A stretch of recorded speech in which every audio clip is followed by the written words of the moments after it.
Hello friends, एक बार फिर स्वागत है मेरे YouTube channel it's me Jaydeep में। और आज हम बात करेंगे जीएसटी R1 की कि जीएसटी R1 को कैसे फाइल करते हैं।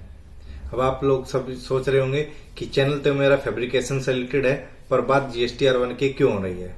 जीएसटी R1 की बात इसलिए हो रही है, आज जितने भी फैब्रिकेशन का जो लोग काम कर रहे हैं या किसी और चीज का काम कर रहे हैं, ट्रेडिंग का काम कर रहे हैं या कोई भी शॉप है, तो सभी के पास आज की डेट में जीएसटी नंबर अवेलेबल है। तो जीएसटी R1 फाइल करने के लिए हम किसी अकाउंटेंट को हायर करते हैं या फिर किसी एडवोकेट को, जो पार्ट टाइम आके हमारे पास डाटा एंट्री भी करता है और जीएसटी की रिटर्न भी फाइल करता है। पर यहाँ पे इम्पोर्टेंट बात यह है, जिन लोगों का व्यापार छोटा है, जैसे कि मेरा छोटा व्यापार है, ज्यादा टर्नओवर नहीं है, ज्यादा बिलिंग नहीं है और ज्यादा ही परचेज भी नहीं है, तो ऐसे व्यापारी या ऐसे बिजनेसमैन जिनका छोटा व्यापार है वो खुद भी रिटर्न फाइल कर सकते हैं। तो मैं आज आपको इस वीडियो के माध्यम से आपको बताऊंगा जीएसटी R1 कैसे फाइल करते हैं और 3B कैसे फाइल करते हैं। तो मैं स्टेप बाय स्टेप आपको आज अपनी इस वीडियो के माध्यम से हमने गूगल क्रोम ओपन कर लिया है। गूगल क्रोम ओपन करने के बाद हमें यहाँ पे दिख रहा है जीएसटी लॉगिन। सिर्फ इतना सा लिखना है। जैसे जीएसटी लॉगिन लिखेंगे तो हमारे पास एक इंटरफेस यानी एक विंडो ओपन हो जाएगी, जिसमें जितने भी जीएसटी से रिलेटेड है सर्चेस सारे आपके सामने आ जाएंगे। तो सबसे ऊपर आ जाएगा सबसे पहले ही जीएसटी लॉगिन, जीएसटी पोर्टल। जैसे इस पे आप क्लिक करेंगे तो आपके सामने एक विंडो ओपन हो जाएगी अलग से, जो कि आपको सीधा डायरेक्ट ले जाएगी जीएसटी के लॉगिन पेज पर। तो यहाँ पे आपको अपना यूजर नेम और पासवर्ड डालना है और लॉगिन करना है। अगर आपके पास नहीं है किसी के पास, तो आप अपने जिस भी एडवोकेट या सी से काम कराते हैं आप उससे अपना यूजर नेम और पासवर्ड ले सकते हैं। तो मैंने ऑलरेडी अपना लॉगिन किया हुआ है, तो मैं सीधे ले चलता हूं आपको उसी पेज पर। तो देखिए, जैसे आप लॉगिन करेंगे, लॉगिन करने के बाद आपके पास किस तरह का विंडो ओपन होगा। उस विंडो में आपको करना क्या है, यहाँ पे सर्विसेज का बटन, सर्विसेज का जो ऑप्शन है, इस ऑप्शन पे जाके क्लिक करना है। जैसे ही आप क्लिक करेंगे एक नीचे एक बार और ओपन हो जाएगी और इसमें यहाँ पे रिटर्न्स पे जैसे आप जाएंगे तो एक नीचे छोटी सी स्क्रॉल बार और आ जाएगी या छोटी सी विंडो आप कह सकते हैं ओपन हो जाएगी। इस विंडो पे आपको करना क्या है, यहाँ से रिटर्न डैशबोर्ड पे चले जाना है। आप जैसे रिटर्न डैशबोर्ड पे जाएंगे आपके पास एक नया इंटरफेस खुल के आ जाएगा और इस इंटरफेस पे आप देखेंगे फाइनेंशियल ईयर लिखा हुआ है, क्वार्टर लिखा है और पीरियड लिखा है। तो फाइनेंशियल ईयर हमारा जो भी करंट ईयर हमारा चल रहा होगा वो ऑलरेडी यहाँ पे लिखा होगा। अगर आपको लास्ट ईयर में भी जाना है तो आप जा सकते हैं। उसमें सिर्फ आप अपने जो रिटर्न भरी हैं उनको आप देख सकते हैं। जैसे कि आप यहाँ देख रहे, जब से जीएसटी चालू हुआ, जब से आपको इसमें दिखा रहा है 17, 18, 18, 19, इसी तरह सारे ईयर दिखा रहा है जब से जीएसटी एप्लीकेबल हुआ है। तो अभी हमें भरना है 22-23 का रिटर्न हमें भरना है, वो भी R1। तो अभी आप देखेंगे, अभी मैंने कोई भी आप स्क्रॉल डाउन करके दिखाता हूं आपको, तो नीचे कोई भी इंटरफेस नहीं आ रहा है और कोई डिटेल नहीं आ रही। जैसे ही मैं यहाँ पे हमें 4th क्वार्टर की रिटर्न भरनी है, वो भी R1 और जनवरी की है, तो यहाँ से पीरियड में जाके हम जनवरी सिलेक्ट करेंगे और सर्च पे जैसे ही क्लिक करेंगे तो हमारे पास और नीचे विंडो ओपन हो जाएगी। और जैसे कि आपको पता है, हर महीने 11 तारीख को R1 की ड्यू डेट होती है, कभी 10 की भी हो जाती है, कभी 11 की। तो आज 14 तारीख है, तो ये ड्यू हो चुकी है।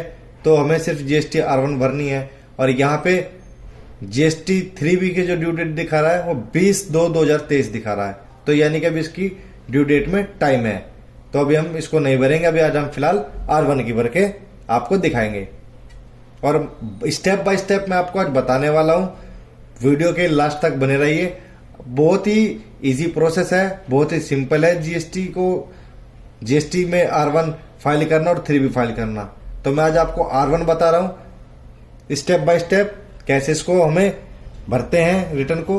तो मेरे साथ वीडियो के एंड तक जुड़े रहिए और वीडियो को बीच में थोड़ा सा भी स्किप ना करें और कोई भी स्टेप ना छूट जाए, तो वीडियो को स्किप बिल्कुल भी ना करें। तो जैसे ही R1 का है, आपको इंटरफेस दिखा रहा है, जीएसटी R1 के इंटरफेस पे आप क्लिक करेंगे। जैसे आप क्लिक करते हैं तो एक नया इंटरफेस आपके सामने ओपन हो जाएगा। हमें करना कुछ नहीं है, हमारे छोटे वेंडर्स हैं जो सिर्फ सेल परचेज करते हैं, बाकी और कोई एक्सपोर्ट नहीं है बड़े, तो वो सिर्फ B2, ये आपके जो इनवॉइस है B2B इनवॉइस, सिर्फ वो एंट्री करने पड़ते हैं। या फिर ज्यादा आपके क्रेडिट नोट या डेबिट नोट अगर आप किसी कंपनी में सप्लाई करते हैं तो क्रेडिट नोट भी एंटर कर सकते हैं। तो इस पे हम जाएंगे इनवॉइस के ऑप्शन पे, इनवॉइस पे क्लिक करेंगे तो यहाँ पे आगे का एक इंटरफेस आपके सामने और ओपन हो जाएगा। तो अभी जैसे आपको यहाँ शो कर रहा है there are no record to be displayed. अभी यहाँ पे हमने जैसे कोई भी बिल अभी तक एंटर नहीं किया है तो हमें यहाँ कोई भी बिल की डिटेल नहीं दिखाएगा। तो बिल डिटेल को ऐड कैसे करते हैं, उसके लिए यहाँ पे 2 ऑप्शन दिए हुए हैं, ऐड रिकॉर्ड। यहाँ पे बिल वाइज आप ऐड कर सकते हैं। अगर आपको 50,000 से कम का बिल है और उसका आपने ये बिल नहीं काटा है तो आप उसको मैनुअली ऐड करेंगे। मैं आपको सिर्फ बताऊंगा जो लोग छोटे व्यापारी हैं या छोटा बिजनेस कर रहे हैं, जो जिनके बिल 50,000 से कम के होते हैं, जिनके बिल 10,000, 15,000, 12,000 के बिल कटते हैं, जिनके सिर्फ महीने में लाख, 2 लाख, 3 लाख की सेल हो रही है, उनके लिए आज मैं ये वीडियो बनाया है। तो वो ध्यान से इस वीडियो को देखें और समझे। तो मैं आपको आज बिना ईवे बिल के कैसे एंट्री करते हैं वो आपको बताऊंगा इस वीडियो में। तो उसके लिए आप बने रहिए मेरे साथ वीडियो में। तो यहाँ पे हम करेंगे ऐड रिकॉर्ड पे क्लिक। जैसे ही ऐड रिकॉर्ड पे आप क्लिक करेंगे कि यहाँ पे छोटा सा इंटरफेस आपके सामने एक और खुल के आ जाएगा, जिसमें आपको सबसे पहले में डालना है जीएसटी नंबर। जैसे आप जीएसटी नंबर डालेंगे, यहाँ पे जिस पार्टी के लिए हमने बिल रेज किया है उस पार्टी का नाम और उसका एड्रेस आ जाएगा पूरा कंप्लीट। तो यहाँ से पहले मैं आपको जीएसटी नंबर डाल के दिखाता हूँ। अभी देख रहे हैं कि आप विंडो के अंदर आपको सिर्फ पार्टी का नाम कुछ भी नहीं दिखाई दे रहा है। जैसे ही मैं जीएसटी नंबर डालूंगा यहाँ पे पार्टी का नाम अपने आप आ जाएगा।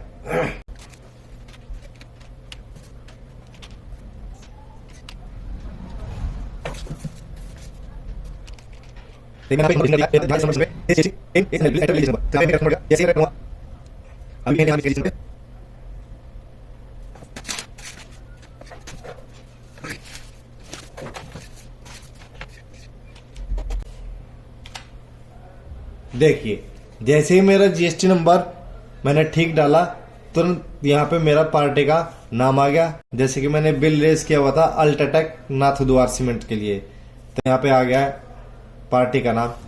अब इसके बाद हमें डालना है इनवॉइस नंबर। हमने कौन सा इनवॉइस नंबर हमने काटा है, तो यहाँ पे 150 इनवॉइस नंबर है मेरा। किस डेट को काटा है तो यहाँ पे डेट डाल देंगे। जैसे मैंने 12 जनवरी को काटा था इनवॉइस, तो हमने 12 जनवरी 2023 डाल दी। यहाँ पे टोटल इनवॉइस वैल्यू जो हमारी टैक्स के साथ जो हमारी वैल्यू बनी है, टैक्स के साथ जो टोटल वैल्यू है वो वैल्यू हमें यहाँ पे डालनी है। जैसे कि मेरी यहाँ पे जो विदाउट टैक्स वैल्यू है मेरी 1,97,000 की है और टैक्स के साथ 2,32,000 की है। तो यहाँ पे हम 2,32,000 की हम वैल्यू डाल देंगे।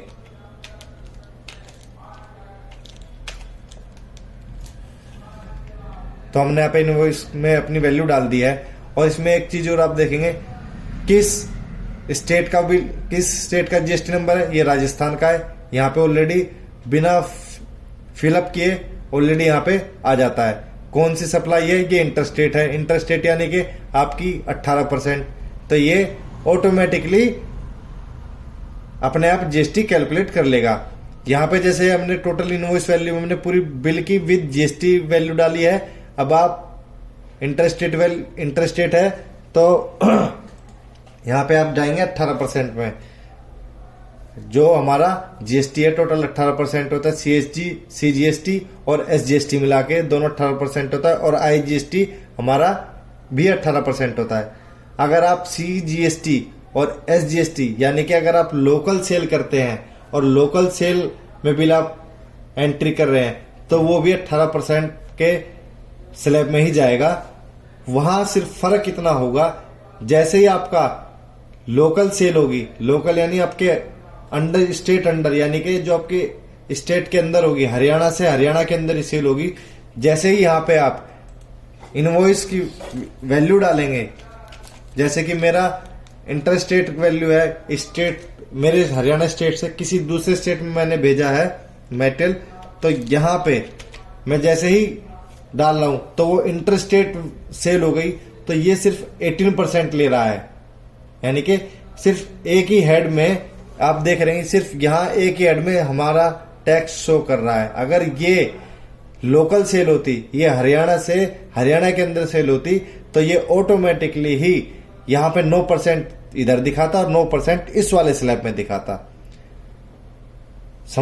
इतना समझ में आया होगा। अगर हम लोकल सेल कर रहे हैं, हमारी इंटरस्टेट सेल नहीं है, हमारी लोकल सेल है, तब भी हमें 18% और टैक्स हमारा 18% का है, तो हमें इस वाले हेड में ही हमें इनवॉइस की वैल्यू डालनी है। और जैसे ही आप इसमें डालेंगे, अगर लोकल सेल होगी तो हमारे ये दो हेड दिए हुए हैं, यहाँ पे एक ये वाला और एक ये वाला, जिसमें हमारी दोनों 9% की जीएसटी अपने आप मेंशन होने आपको दिखना शुरू हो जाएगी। और जैसे कि आप देख रहे हैं, मेरी ये इंटरस्टेट बिल था, यानी कि मेरे स्टेट से दूसरे स्टेट में मैंने माल भेजा है, तो उसकी सिर्फ 18% जीएसटी लगती है, यानी कि आईजीएसटी। तो हमारे सिर्फ एक ही हेड में हमारी पूरी जीएसटी आपको दिखाई दे रही है। इतना करने के बाद आपको इस सेव वाले बटन पे क्लिक कर देना है। जैसे ही आप सेव बटन पे क्लिक कर देंगे तो आपका इनवॉइस ऐड हो जाएगा। यहां से अगर आपको और भी बिल ऐड करने हैं, सेम पार्टी के या अदर पार्टी के बिल ऐड करने हैं, तो यहां से आप जीएसटी नंबर चेंज करेंगे तो यहां पे उस पार्टी का नाम अपने आप आ जाएगा। एक बिल आपको मैं जल्दी एक ऐड और करके दिखा देता हूं, ताकि आपको समझ में और अच्छे से आ जाए। तो हमारा नेक्स्ट जो बिल कटा है वो हमारा कटा तो इंटरस्टेट सेल का ही है, पर वो दूसरे स्टेट में और दूसरी पार्टी का कटा है। तो मैं वो उस पार्टी का भी यहाँ पे आपको डाल के दिखा देता हूँ।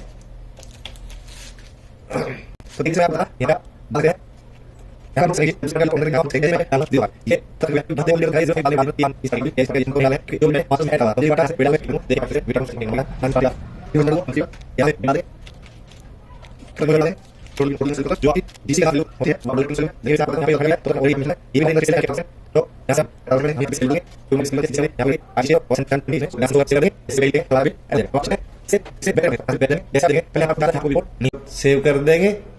जैसे ही सेव पे क्लिक करेंगे तो हमारा बिल ऐड हो जाएगा। अब आपको चलते हैं इससे बैक वाले इंटरफेस पर। यहां से बैक पे जाएंगे। जैसे ही आप देखेंगे, पहले यहां पे आपको दिखा रहा था कि यहां पे कोई भी रिकॉर्ड नहीं है। अब हमारे यहां पे दो बिल हमने एंटर कर दिए हैं, तो ये दोनों बिल आपके यहां शो करने लगा है। इसी तरह आप ऐड ऑन करें, चाहे आपके 2 बिल हो चाहे आपके 4 बिल हो, आप उसको ऐड कर सकते हैं। अब मैं आपको दिखाऊंगा इसके बाद क्या प्रोसेस होता है। तो दोस्तों यहां हमने अपने सारे बिल ऐड कर लिए हैं। तो यहां से हम जाएंगे बैक वाले बटन पे, और जैसे ही हम बैक वाले बटन पे जाएंगे तो यहां पे हमारा दिखा रहा है हमने 4 बिल एंटर किए हैं। तो 4 बिल एंटर हमारे हो चुके हैं, हमने 4 ही एंटर किए, तो हमारे यहाँ पे 4 शो कर रहा है। जितने बिल आप एंटर करेंगे, जब तक यहाँ पे शो नहीं करेगा, जब तक आगे रिटर्न को प्रोसेस नहीं करना है। ठीक है फ्रेंड्स। इसके बाद यहां से हम जाएंगे, नीचे स्क्रॉल डाउन करेंगे तो लिखा आता है जनरेट समरी। यहां से जनरेट समरी पे क्लिक करेंगे। तो जैसे ही जनरेट समरी पे आप क्लिक करेंगे, यहाँ पे ये मैसेज आ जाएगा और generate summary request has been received, please check the status in some time, click on refresh to view consolidate summary and file GST R1। जब तक जनरेट समरी करने के बाद आगे ये अपडेट नहीं होगा, जब तक आप रिटर्न को आगे प्रोसेस नहीं कर सकते हैं। तो जैसे भी हमने जनरेट समरी किया था, जैसे ही मैं इसको एक बार रिफ्रेश करूंगा तो यहाँ पे फाइल रिटर्न करने का ऑप्शन भी या प्रोसीड करने का भी ऑप्शन आगे आपको दिखाई देगा। तो मैं एक बार रिफ्रेश करके देखता हूं। मैंने यहाँ रिफ्रेश कर दिया। रिफ्रेश करने के बाद अभी कुछ टाइम मिलेगा। ये देखिए, जैसे भी ये हल्का सा हाईलाइट था, अब ये पूरा